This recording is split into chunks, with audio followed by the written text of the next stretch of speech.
যে প্রশ্নটি করলেন সেটা হলো যে বাংলাদেশ জাতীয়তাবাদী দলের প্রত্যেকটি দায়িত্বশীল নেতাকর্মী আমাদের ভারপ্রাপ্ত চেয়ারম্যানের যে নির্দেশনা ৩১ দফা বাংলাদেশের প্রত্যেকটি মানুষের ঘরে ঘরে পৌঁছে দেওয়ার যে দায়িত্ব কার্যক্রম চলছে, এটা জাতীয়তাবাদী দল প্রত্যেকটি সংগঠনের নিজ নিজ দায়িত্ব থেকে এবং এই কর্মকাণ্ড পরিচালিত হচ্ছে।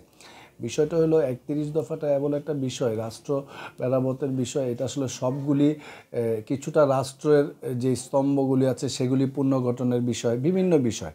এখন আপনাকে এই জিনিসটা বুঝতে হবে যে যেমন আমাদের একটা ফ্যামিলি কার্ডের কথা বলা হয়েছে, তো বিভিন্ন যেমন উচ্চ কক্ষের কথা বলা হয়েছে। তো এগুলি একটা সাধারণ মানুষের কাছে আপনি যখন উচ্চ কক্ষের কথাটা বলবেন, ওনার এটা বোঝার বা ওই আগ্রহটাই ওইরকম থাকবে না। মানুষের সাথে সম্পৃক্ত যে বিষয়গুলি, এগুলি আসলে দলীয় নেতাকর্মী বা দলীয় সিদ্ধান্ত অনুযায়ী পার্ট করে যেইখানে যেটা প্রয়োজন সেইখানে সেই জিনিসটাকে বিশদভাবে ব্যাখ্যা করে সেটা বোঝানো হচ্ছে। আমরা আশা করি আগামী অল্প কিছুদিনের মধ্যেই বাংলাদেশের প্রত্যেকটি মানুষ এই ৩১ দফা সম্পর্কে খুব ভালোভাবে অবগত হবে।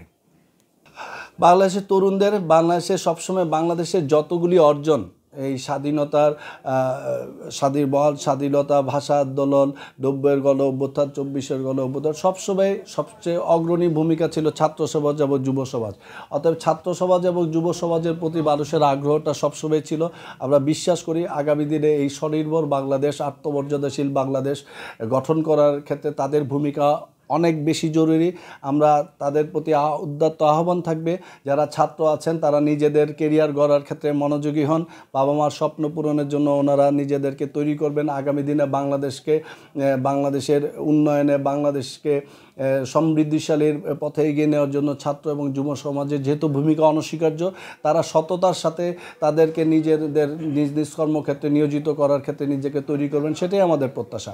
এবং তাদের প্রতি আহ্বান হলো যে এই দেশটা আমার আপনার সকলের, অতএব সকলে মিলে এটি আত্মমর্যাদাশীল বাংলাদেশ গড়ার যে প্রত্যয় আমরা নিয়েছি সেটাকে বাস্তবায়ন করার জন্য সবার সহযোগিতা চাই। সবাই ভাই ভাই হিসেবে সমস্ত কোলাহল দূরে রেখে আগামী দিনের নেতৃত্বে আপনারা আসবেন, সেইভাবে নিজেদেরকে তৈরি করে আসবেন, সেটাই আমাদের প্রত্যাশা করি।